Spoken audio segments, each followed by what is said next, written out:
नमस्कार प्रिय विद्यार्थियों, एक बार फिर से मेरे YouTube चैनल मंजू ज्ञान धारा पर आपका स्वागत है। आज हम जानेंगे प्रत्यय क्या है, कितने भेद होते हैं। एक अच्छे उदाहरणों के साथ मैं पूरा प्रयास करूंगी पढ़ाने का। उससे पहले मेरी आपसे एक छोटी सी रिक्वेस्ट है, प्लीज़ आप मेरे वीडियो को पूरा देखना, पसंद आए तो लाइक एंड शेयर करना। और पहली बार अगर आप मेरे चैनल पर विजिट कर रहे हो तो चैनल को सब्सक्राइब कर लेना, बेल आइकन को भी प्रेस कर देना ताकि आने वाली ऑल नोटिफिकेशन है वो आप तक पहुंच जाए। तो सबसे पहले तो आप देखो भी प्रत्यय में आपसे अगर पूछ लिया जाए संधि कौन सी है तो आपको बताना है कौन सी संधि है। प्रत्यय में अगर आपसे संधि पूछी जाए तो आपको आंसर देना है यन संधि है। कैसे देखो, यह र और वह मैंने आपको संधि के जो नियम पढ़ाए थे उसमें बताया था। यह र वह से पहले अगर कोई आधा व्यंजन आता है तो हम उसको पूरा करके, यह से पहले अगर आधा व्यंजन आए तो हम ई की मात्रा लगा देते हैं, वह से पहले आए तो हम छोटे ऊ की मात्रा लगाते हैं, और रै से पहले आए तो हम ऋषि की मात्रा लगाते हैं। तो प्रत्यय में क्या दे रखा है, आधा व्यंजन तय दे रखा है यह से पहले, तो ये क्या हो जाएगा, पूरा हो जाएगा और ई की मात्रा आ जाएगी तो क्या बन जाएगा, प्रति प्लस यह, क्या हो जाएगा, प्रति प्लस ए यह, क्या हो जाएगा, ए यह। तो आपको अगर प्रत्यय में संधि पूछी जाए तो यण बताना है। उपसर्ग पूछा जाए ना तो आपको प्रति उपसर्ग देना है, ठीक है, प्रति। अब अगर प्रति का अर्थ पूछा जाए तो सात पर बाद में, ये होता है सात पर बाद में, और यह का अर्थ होता है चलने वाला, यानी सात पर बाद में चलने वाला। कुल अर्थ क्या हो गया प्रत्यय का, सात पर बाद में चलने वाला। अर्थात आगे देखो भी प्रत्यय का शाब्दिक अर्थ क्या है, अर्थात प्रत्यय का शाब्दिक अर्थ है पीछे चलने वाला। कोई मूल शब्द होता है और उसके अंत में जुड़ के एक नए शब्द का निर्माण कर देते हैं तो वहाँ क्या होता है, प्रत्यय होता है। अब प्रत्यय की परिभाषा क्या कह रही है देखो,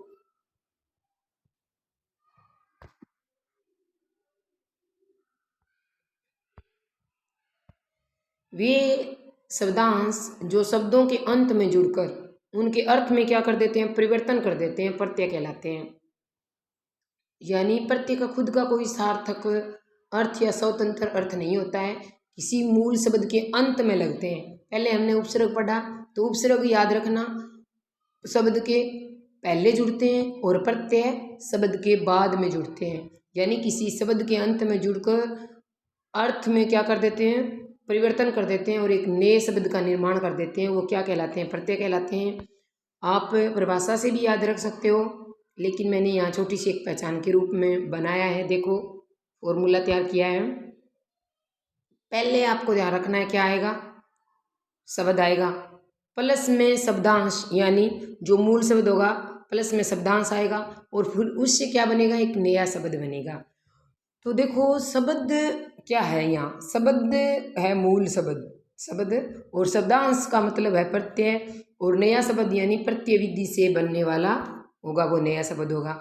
जैसे मैंने मूल शब्द लिया है बल और इसमें प्रत्यय लगाया शाली, जब इन दोनों का मिलान होगा बल प्लस शाली से मिलने पर क्या बन जाएगा, एक नया शब्द बलशाली बन जाएगा, और ये नया शब्द ही प्रत्यय विधि से बना शब्द कहलाता है, ठीक है। अब आगे देखो कुछ महत्वपूर्ण प्रत्यय के बारे में विशेषताएं दे रखी हैं, आपको ये भी याद रखनी है। कई बार क्या होता है एग्जाम में क्वेश्चन ऐसे बन जाता है भी कौन सी विशेषता है जो प्रत्यय से संबंधित नहीं है या फिर है, ये बात आपको ध्यान रखनी है।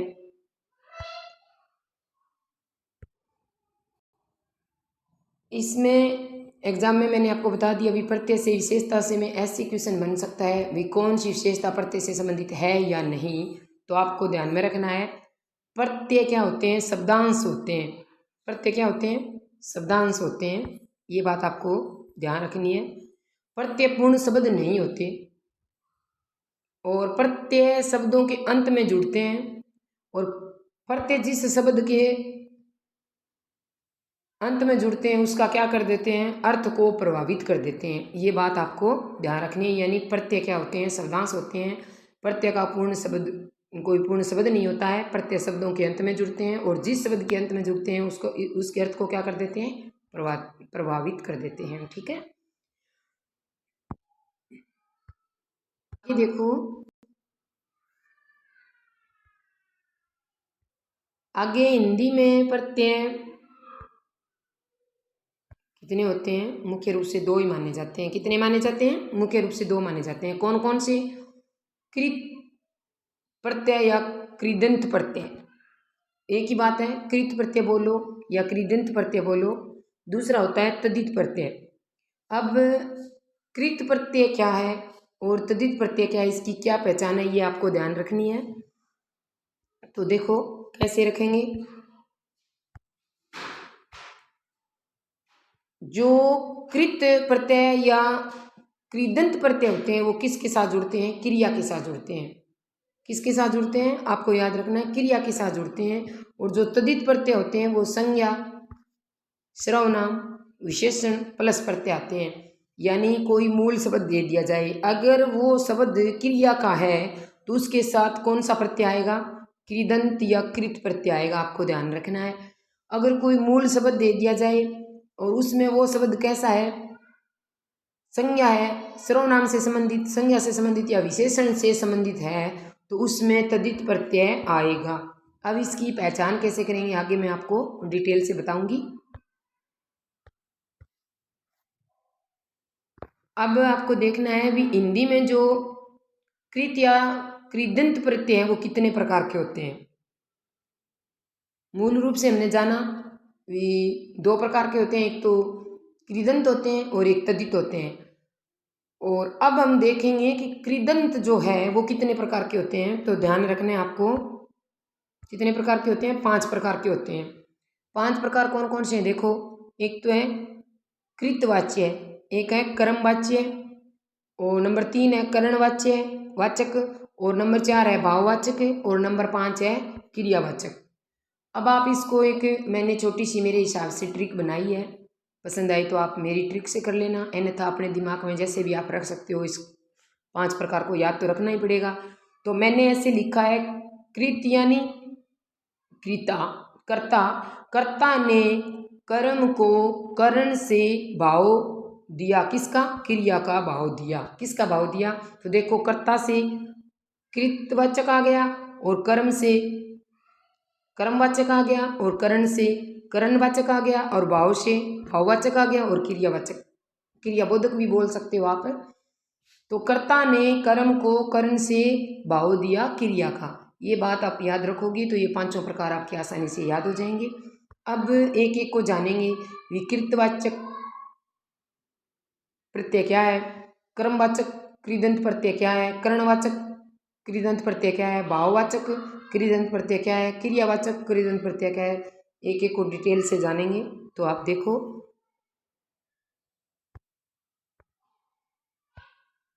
कृतवाचक वे प्रत्यय जो किसी धातु के अंत में जुड़कर कर्ता का बोध कराते हो, उसे हम कृतवाचक प्रत्यय कहते हैं। अब आप कहोगे कि भी धातु क्या है? तो जो क्रिया का जो मूल रूप होता है ना, उसको क्या बोला जाता है? धातु बोला जाता है। ठीक है, क्रिया का मूल रूप क्या कहलाता है? धातु कहलाता है। और वे प्रत्यय जो किसी धातु के अंत में जुड़कर कर्ता का बोध कराते हैं, ठीक है, वो कृतवाचक कहलाते हैं। अब धातु, फिर प्रत्यय और कृदंत। तो अब आप देखो इसमें धातु कौन सी है? यहाँ है लिख धातु है। कौन सी क्रिया से बनी है? लिखना से बनी है। ठीक है, लिखना क्रिया से, लिख धातु से, लिखना क्रिया से प्लस में अक प्रत्यय लगा है तो क्या बन गया? लेखक हो गया। ठीक है, इसी प्रकार तेर, तेर क्या है? धातु है। और तेरना क्रिया से, तेर क्या है? धातु है, और क्रिया क्या है? तेरना है, और प्लस में आक लगा है तो क्या बन गया? तैराक बन गया। यानी वे प्रत्यय हैं जो धातु के अंत में जुड़कर कर्ता का बोध कराएंगे। तो वहां पर आपको ध्यान रखना है कृतवाच्य या कृदंत, आप कृतवाच्य बोल सकते हो। उसके बाद दूसरा देखो कर्मवाच्य है कृत प्रत्यय। इसमें क्या होता है? कर्मवाचक कृत प्रत्यय में वे प्रत्यय जो किसी धातु के अंत में जुड़कर कर्म का बोध कराए। किसका बोध कराए? कर्म का। तो देखो खेल यहाँ धातु है, और किस क्रिया से बना है? खेलना से। और प्रत्यय लगा है ओना, तो क्या बन गया खिलौना, यानी खेल प्लस ओना तो क्या बन गया खिलौना। इसी प्रकार आगे देखो,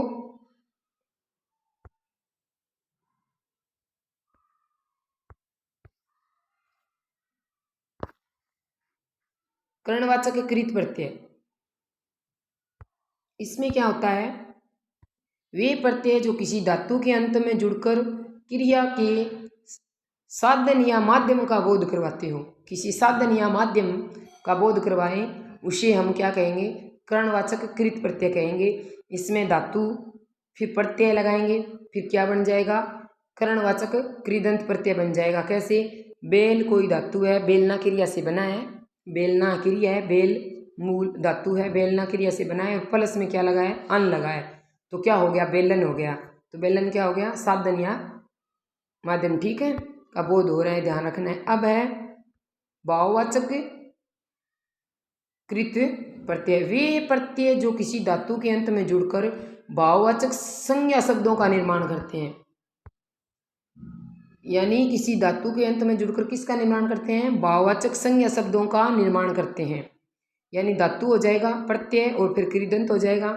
धातु यहाँ है बैठ, और किस क्रिया से बना है, बैठना क्रिया से बना है, प्रत्यय लगा है अक, तो क्या हो गया बैठक।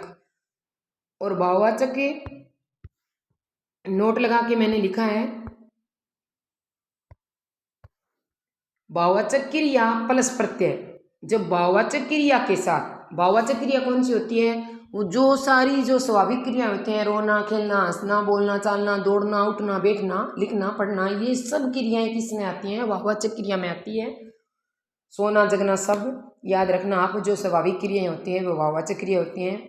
तो भाववाचक क्रियाओं के साथ प्लस में प्रत्यय लगकर भाववाचक संज्ञा बनती है। क्या बनती है, भाववाचक संज्ञा। अब भाववाचक संज्ञा किसे कहते हैं, जिसे हम छू नहीं सकते, केवल महसूस किया जाता है, भाववाचक क्रिया को छू नहीं सकते, ठीक है, आपको ध्यान रखना है। अब आगे देखो,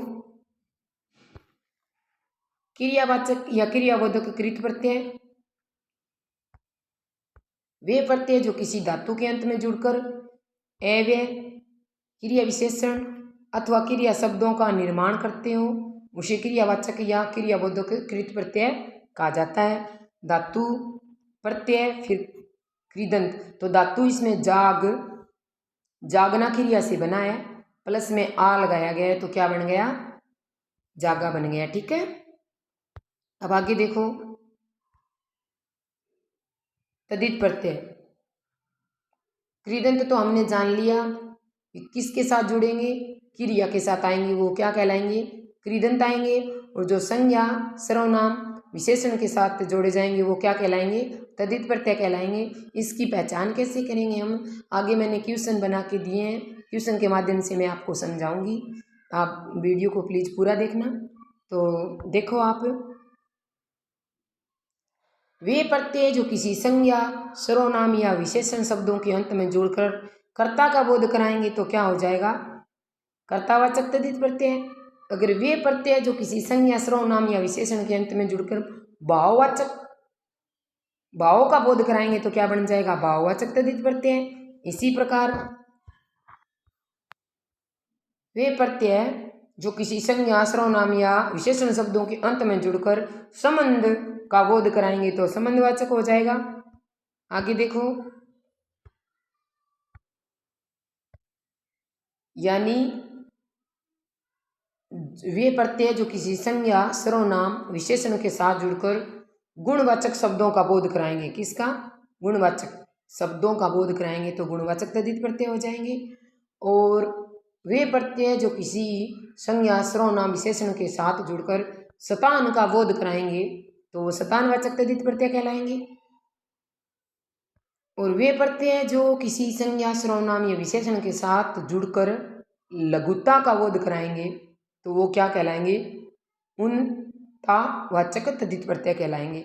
अब आपको ध्यान रखना है, आपसे अगर मूल रूप से पूछा जाए तो प्रत्यय कितने प्रकार के हैं, कृदंत प्रत्यय और तद्धित प्रत्यय 2 प्रकार के हैं। लेकिन अगर आपसे एग्जाम में ऐसे पूछा जाए भी कृदंत प्रत्यय, कृत प्रत्यय या कृदंत प्रत्यय कितने प्रकार का है, तो 5 प्रकार का है। तद्धित प्रत्यय पूछा जाए तो 6 प्रकार का है।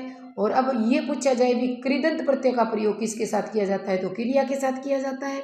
और तद्धित प्रत्यय उसका प्रयोग है वो संज्ञा सर्वनाम विशेषण के साथ किया जाता है। ठीक है, अब आगे देखो।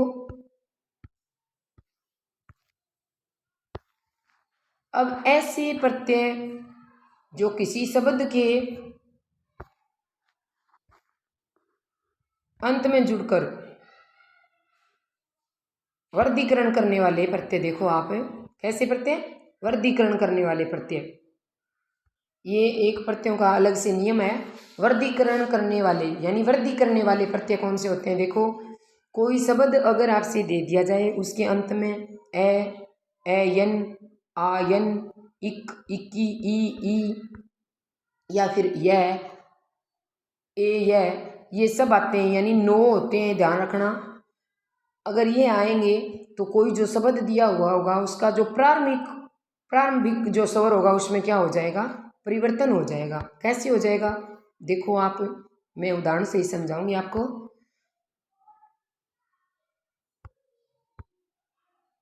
ये देखो, यानी जो मैंने आपको बताया ये ध्यान रखना है, कौन कौन से हैं, एयन है, आयन है, इक है, इक्की है, ई बड़ी ई, ए, ये सब अगर किसी शब्द के अंत में आए तो उस शब्द के जो प्रथम जो स्वर दिया हुआ होगा उसको क्या कर देंगे, चेंज कर देंगे। किस किस में चेंज करेंगे, देखो कैसे करेंगे। अगर प्रारंभिक स्वर ए होगा तो आ बना देंगे, अगर ई ए होगा तो ए बना देंगे, अगर ऊ ओ होगा तो औ हो जाएगा, अगर ऋषि होगा तो आर बना देंगे। कैसे बनाएंगे, देखो मूल शब्द लिया है मैंने यहाँ पे मनस, और प्लस में मैंने लगाया है प्रत्यय इक। अब मनस में जो मैं है उसमें क्या है, मैं और ए दोनों है, तो मैं का जब मैंने टुकड़ा किया तो अलंत का मैं प्लस ए, ऊपर क्या बच्चा ने, नीचे लेके आओ, फिर से और प्लस में इक, तो मनस प्लस इक में। अब इसको मिला के देखो आप, जब ये ई इस ए में मिलेगा तो इसमें क्या कर देगा, वृद्धि कर देगा, क्या कर देगा, अपना प्रभाव दिखाएगा। इक प्रत्यय अपना प्रभाव दिखाकर ए को क्या बना देगा, आ बना देगा। इस आ को अब मैं में मिलाओगे तो मैं पहले तो पूरा हो जाएगा, ठीक है, ये स्वर रहित है, स्वर हो जाएगा, इसमें माँ हो जाएगा, फिर माँ लाओ, माँ लिखो माँ, फिर ये ऊपर क्या बच्चा है न और से, न को लेके आओ, फिर से क्या है, आधा है, तो जब इस ई के प्रभाव से को पूरा कर दिया जाएगा, फिर इसकी मात्रा हो जाएगी, फिर क्या हो जाएगा, मानसिक बन जाएगा। याद रखना है ये अंत में जो ई आई है, जब हम मनस प्लस इक किसी मूल शब्द में प्रत्यय को लगाते हैं तो अंतिम स्वर का क्या हो जाता है, लोप हो जाता है। तो आपको ध्यान में रखना है मनस प्लस इक, लास्ट में इक है, यह है, ए है, एन है, ये जो प्रत्यय आएंगे तो ये शब्द के प्रारंभिक स्वर का क्या कर देंगे, वृद्धि कर देंगे। इक अपने प्रभाव से क्या कर रहा है, ए को किस में बदल रहा है, आ को बदल रहा है, ठीक है। इसी प्रकार अगर ई छोटी बड़ी ई ए आएगा तो ए में बदल देगा, इसी प्रकार छोटा ऊ बड़ा ऊ ओ आएगा तो ओ में बदल देगा। अगर प्रारंभिक स्वर ऋषि आएगा तो किस में बदल देगा, आर में बदल देगा, आपको ध्यान रखना है, ठीक है। आगे देखो, मैंने दूसरा उदाहरण लिया है, मूल शब्द दिन है और मैंने इसमें प्रत्यय लगाया इक, जब ये छोटी ई है, ठीक है, और इक प्रत्यय के प्रभाव से क्या हो जाएगी, ए में बदल जाएगी, तो क्या हो जाएगा, दी का दे, फिर न आधा है, जब ये ई इसमें मिलेगी तो इसको पूरा कर कर अपनी मात्रा दे देगी, तो दे नी और कै हो जाएगा, और अंत में इस ई का क्या हो जाएगा, दैनिक जब लिखेंगे तो ई का लोप हो जाएगा। याद रखना है जब ये नो मैंने दिए हैं, ए, इक, इक्की, ये जो प्रत्यय दे रखे हैं, ये अगर किसी शब्द के अंत में आते हैं तो शब्द के प्रारंभिक स्वर को क्या कर देते हैं, वृद्धि कर देते हैं, ए को आ बना देते हैं, छोटी ई को ऐ बना देते हैं, छोटा ऊ ओ जो है उसको औ बना देते हैं और ऋषि को आर बना देते हैं, आपको ध्यान रखना है। और अंत में क्या हो जाता है, अंतिम में जब ये किसी शब्द में जुड़ जाते हैं तो अंतिम जो स्वर होता है उसका क्या हो जाता है, लोप हो जाता है। जैसे दैनिक हो गया, स्वर किस में मिल गया, इस नी में मिल गया, ठीक है। इसी प्रकार मुख प्लस इक है, तो ई जब ऊ में मिलेगी तो इसमें वृद्धि कर देगी, क्या कर देगी, ऊ का क्या बना देगी, ओ बना देगी। तो मुख प्लस इक क्या हो जाएगा, मौखिक हो जाएगा, ध्यान रखना है आपको, ठीक है। अब कुछ मैंने महत्वपूर्ण क्वेश्चन लिए हैं, उसके माध्यम से मैं आपको और अच्छे से पढ़ाने का प्रयास करूंगी। देखो ये क्वेश्चन है कि किस शब्द में हार प्रत्यय नहीं है। अब नहीं पढ़ना भी आपको जरूर ध्यान रखना है, नहीं पढ़ना नहीं भूलें। तो मैंने 4 ऑप्शन ले रखा है, मरणहार, रखनहार, होनहार और रजतहार। अब आपको देखना है, जो मरणहार में हार, रखनहार में हार, होनहार में हार है, उसका क्या अर्थ है, बाला है, क्या है, बाला, यानी ये प्रत्यय है। और जो रजतहार है उसमें ये हार क्या है, गहना है, और गहना क्या है, एक संज्ञा है। तो यानी मरणहार मरने वाला, इसका क्या बन रहा है, मरने वाला, रखनहार रखने वाला, होनहार होने वाला। लेकिन रजतहार, रजत चांदी ये धातु है और उससे हार यानी गले में डालने वाला हार बनाया गया है, तो क्या हो गया, वो संज्ञा हो गया, क्या हो गया। तो आपको ध्यान रखना है भी, मरणहार मरने वाला, रखनहार रखने वाला, होनहार होने वाला, तो वाला तो इसमें प्रत्यय है। और रजतहार में हार क्या है, गहना, और गहना क्या है, एक संज्ञा है, याद रखना, प्रत्यय नहीं है, ठीक है। तो प्रश्न में ये पूछा गया था कि किस में प्रत्यय हार प्रत्यय नहीं है, तो डी ऑप्शन आपका सही हो जाएगा। इसमें हार प्रत्यय नहीं, हार संज्ञा है, क्योंकि यहाँ पर हार गहना है और गहना क्या है, एक संज्ञा है, ठीक है। अब आगे 2 नंबर क्वेश्चन पर आप देखो, किस शब्द में कृत प्रत्यय नहीं है, ऐसा कौन सा शब्द है। नीचे 4 मैंने ऑप्शन दिए हैं, उसमें से आपको बताना है विकृत प्रत्यय किसमें नहीं है। तो मैंने आपको बताया कृत प्रत्यय किसके साथ लगते हैं, क्रिया के साथ लगते हैं। तो अब आप इन 4 ऑप्शन में से क्रिया को पहचानो भी, क्रिया कौन सी है, जो क्रिया से हटके है उसके साथ क्या आएगा, वो तद्धित प्रत्यय आएगा। तद्धित प्रत्यय किसके साथ आता है, संज्ञा, सर्वनाम और विशेषण के साथ आता है। तो अब क्रिया की पहचान हम कैसे करेंगे, वो देखो, विकृत प्रत्यय वो किस में नहीं है, तो मार या मूल धातु है, क्या है, और प्लस में ना लगाए, मारना क्रिया से बनाए, प्लस में अक लगा दिया, तो इसमें तो क्या है, कृत प्रत्यय है। फिर दान, दानव, दानव में क्या है, दुनु प्लस ए है, तो इसमें तो ए प्रत्यय है। फिर है लड़ाकू, लड़ना क्रिया से बनाए, लड़ाकू, लड़ना क्रिया से बनाए, प्लस आकू लड़ाकू, तो लड़ना भी क्रिया है, मारन भी क्रिया है, और करणीय भी क्रिया है। करणीय यानी करना प्लस ई है, जब ई है ना में मिलता है तो ये अणय में बदल जाता है, ठीक है। अभी आप इसको कैसे पहचानोगे भी ये क्रिया है नहीं है, जो शब्द दे रखा है उसमें आप न का प्रयोग करके देखें। अगर न लगाने से क्रिया बन रही है तो वहाँ कृत प्रत्यय आएगा, अगर न लगाने से क्रिया नहीं बन रही है तो वहाँ पे कृत प्रत्यय नहीं तद्धित प्रत्यय आएगा। जैसे ये मार है, तो यहाँ लिखो आप मार, और प्लस में न लगा कर देखो क्या बन गया, मारना। प्लस में ना लगाना है आपको, क्या लगाना है, ना।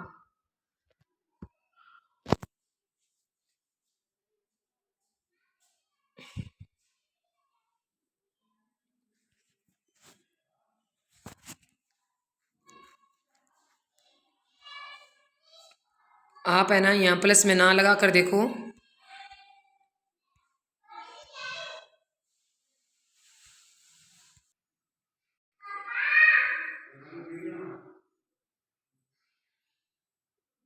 तो देखना है मार में आप क्या करोगे, जो शब्द दे रखे हैं ना उसमें ना लगाकर आप देखो।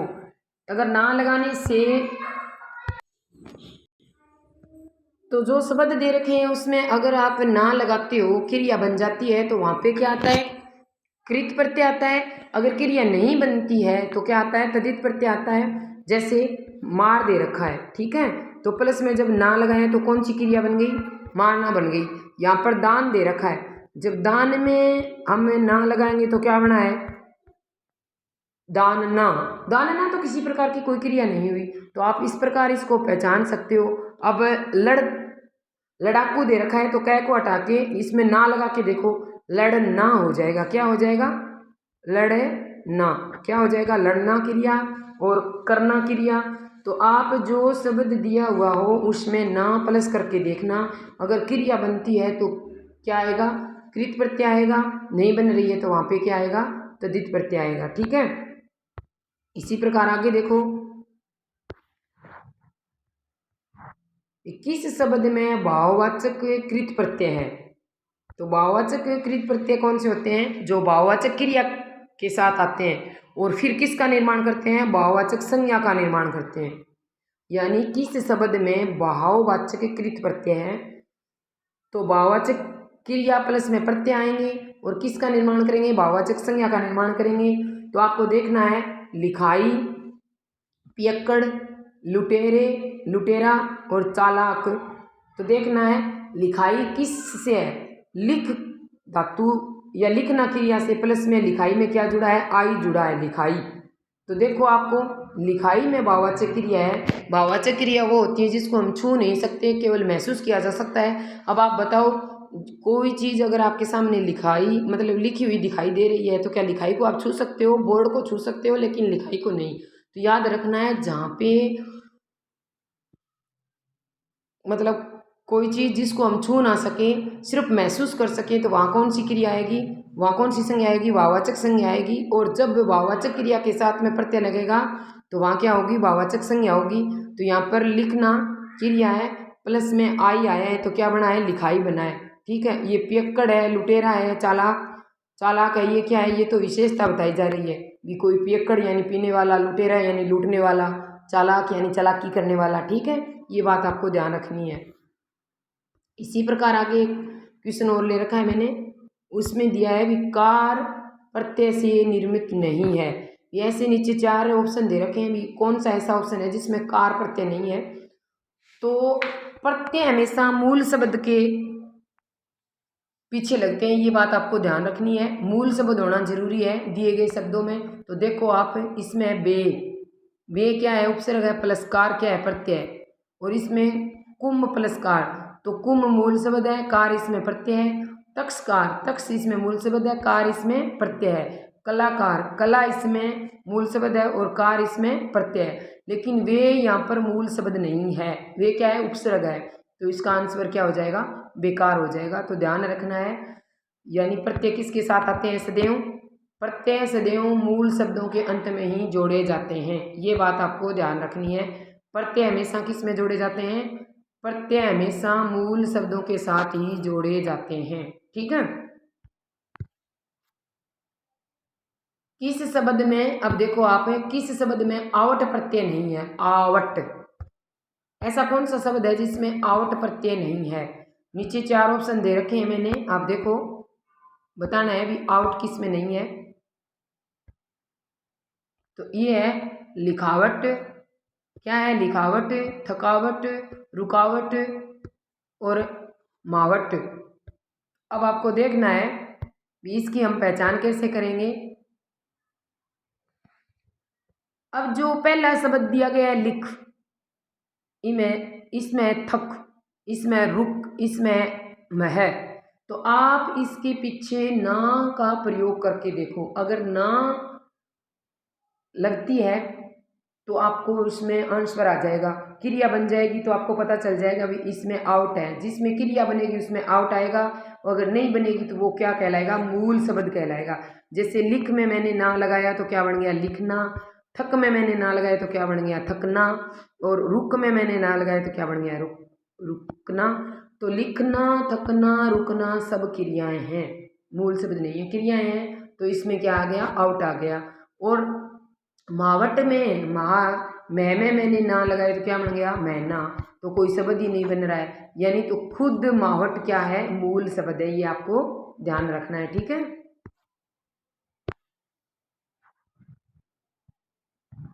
किस शब्द में कृत प्रत्यय नहीं है। कृत प्रत्यय की पहचान करना तो आसान है भी। आप देखो क्रिया आई है तो कृत है, अगर क्रिया नहीं आई है तो तद्धित है। तो क्रिया को कैसे पहचानो, जो शब्द दे रखा है उसके अंत में आप ना लगा के देखो, उससे अगर क्रिया बन रही है तो क्रिया है, नहीं है तो फिर नहीं है। देखो विक में आप ना लगाओ तो बिकना क्या हो जाएगा, बिकना क्रिया, बिक प्लस बिक धातु से बिकना क्रिया, तो आउ प्रत्यय लगा है। जेप में आप ना लगाओ जेप तो जेपना, जेपना से जेपना प्लस ऊ इसमें प्रत्यय लगा है। और गिन, गिन में आप ना लगाओ गिनना, गिनना गिन धातु से गिनना क्रिया उसे बनाया तो इसमें ती प्रत्यय है। और देखो पथरीला, पथरीला, अब आप पथ में ना लगा के देखो पथना, पथना तो किसी प्रकार की कोई क्रिया नहीं है, तो इसमें मूल शब्द क्या है पत्थर, पत्थर क्या है इसमें संज्ञा, और प्लस में इसमें प्रत्यय लगा है इल्ला, पत्थर प्लस इल्ला यानी पथरीला। तो इसमें कृत प्रत्यय नहीं है। कृत प्रत्यय को आप जब पहचान करो तो दिए गए शब्द में आप ना लगा कर देखो, अगर क्रिया का निर्माण हो रहा है तो वहां पर क्या आएगा, कृत प्रत्यय आएगा। अगर क्रिया का निर्माण नहीं हो रहा है यानी संज्ञा या सर्वनाम या विशेषण आ रहे हैं तो वहां पे तद्धित प्रत्यय आएगा, ठीक है।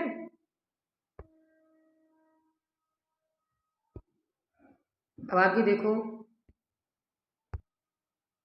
एग्जाम में क्वेश्चन कैसे भी आ सकता है, ऐसे भी पूछा जा सकता है। एक शब्द दे दिया जाएगा, पूछा जाएगा कि इसमें कौन सा प्रत्यय है, और एक शब्द में ऐसे भी पूछा जा सकता है कि मूल शब्द कौन सा है। तो आपको ध्यान रखना है कि किस शब्द में मूल शब्द व प्रत्यय सही नहीं है। एक ऐसा कौन सा ऑप्शन है, चार नीचे जो ऑप्शन दिए गए हैं कि मूल शब्द और प्रत्यय दोनों सही नहीं है। तो लुटेरा, तो लूट से लूट प्लस एरा, ठीक है। जब हम उसका वो करते हैं तो लूट क्या हो जाता है, छोटा हो जाता है। लूट पूरा वाक्य शब्द बनाते हैं तो लू क्या हो जाएगा, छोटा हो जाएगा। लुटेरा, पिसाई, आई दो प्रत्यय की वजह से पी साई, पी बड़ी हो जाएगी पिसाई। सुनार यानी सोना प्लस आर सुनार हो जाएगा। लेकिन ये क्या है देखो, दुलाई, तो दुलाई है वो धूल से नहीं दो से बनती है, दोना क्रिया से बनती है दुलाई। तो आपको याद रखना है ये सही नहीं है, यानी धूल प्लस आई नहीं आएगा, दुलाई में क्या आएगा, दो प्लस आई आएगा, यानी दोना क्रिया से बनी है दुलाई। तो आप ध्यान रखें। किसी शब्द में अ प्रत्यय नहीं है, भी नीचे चार ऑप्शन दिए गए हैं उसमें से पहचान करनी है भी अ प्रत्यय नहीं है। देखना है तो क्या हो जाएगा, भागी रथ दे रखा है, वासुदेव दे रखा है, कौशल दे रखा है और घेराव दे रखा है। तो भगीरथ प्लस क्या हो जाएगा, ए हो जाएगा। जब ये ए क्या होगा, इस थ में मिलेगा तो इसको पूरा कर देगा, और इस ए का क्या हो जाएगा, लोप हो जाएगा। और आगे क्या कर देगा, आगे भी ए है तो इसका क्या कर देगा, वृद्धि कर देगा। मैंने आपको बताया भी अंत में किसी शब्द के ए, य, इक ये प्रत्यय आते हैं तो क्या करते हैं, जो स्वर रहित शब्द होता है उसको पूरा कर कर अंतिम स्वर का लोप हो जाता है, और प्रारंभिक स्वर को क्या कर देते हैं, पूरा कर देते हैं। तो ए इसमें मिलके क्या करेगा, इस ए पीछे है और आगे भी ए है, जब इसको मिलेगा तो क्या बना देगा, आ बना देगा, तो क्या बन जाएगा, भागीरथ हो जाएगा। इसी प्रकार वसुदेव प्लस क्या है इसमें ए, जब ए बे में मिलेगा तो इसको पूरा करेगा, और आगे जो बाद रखा है उसमें वृद्धि कर देगा तो वासुदेव हो जाएगा। इसी प्रकार ए ले को पूरा करता है तो कुशल, तो जब ए ऊ में मिलेगा तो वृद्धि करके क्या कर देगा, कौशल बना देगा, ओ बना देगा, ठीक है, आपको ध्यान रखना है। और गेरा, तो गेर मूल शब्द है प्लस में आओ प्रत्यय, इसमें ध्यान रखना है आपको, ठीक है।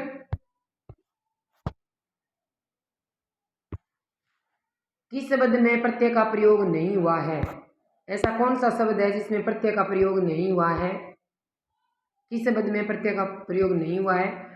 तो कमल दान, पिकदान, धूपदान और रकतदान। तो आपको देखना है कि कमल दान किसके लिए, कमल रखने के लिए दान यानी पात्र, पिक यानी थूकने के लिए, दान यानी पात्र, और धूप दान यानी धूप रखने के लिए पात्र। तो इसमें दान दान है वो सब में क्या है, पात्र है। पात्र रखने के यानी कमल रखने का, थूकने का, धूप रखने का। लेकिन रकत दान तो एक खुद मूल शब्द है, आपको ध्यान रखना है। कमल दान यानी कमल रखने का पात्र, पिकदान यानी थूकने का पात्र, धूपदान यानी धूप रखने का पात्र, रकत दान, इसमें रकत दान तो खुद एक मूल शब्द है, ठीक है। अब नीचे मैंने दिया है कृदंत प्रत्यय और तद्धित प्रत्यय। मुख्य रूप से प्रत्यय पूछे तो आपको बताना है 2 होते हैं। फिर कृदंत का अगर प्रकार आपसे पूछे तो 5 प्रकार के होते हैं। तद्धित का पूछे तो 6 प्रकार के होते हैं। तद्धित प्रत्यय वो 6 प्रकार के होते हैं। प्रत्यय में अगर संधि पूछे आपसे तो यण है, उपसर्ग पूछे तो प्रति है, और कृदंत प्रत्यय का प्रयोग पूछे किसके साथ होता है तो ध्यान रखना है क्रिया प्लस प्रत्यय आएंगे। जहाँ शब्द में क्रिया होगी वहाँ पर कृदंत प्रत्यय आएगा। और तद्धित प्रत्यय आपको याद रखना है हमेशा शब्दों के साथ लगते हैं, संज्ञा सर्वनाम और विशेषण प्लस प्रत्यय। यानी कृदंत प्रत्यय कहाँ पे होगा, जहाँ क्रिया होगी, और तद्धित प्रत्यय कहाँ होगा, जहाँ संज्ञा सर्वनाम विशेषण होंगे। तो आज बस यहीं तक, कल मिलते हैं किसी नेक्स्ट पॉइंट के साथ नेक्स्ट वीडियो में। तब तक के लिए सभी को प्यार भरा नमस्कार। जय हिंद, जय भारत।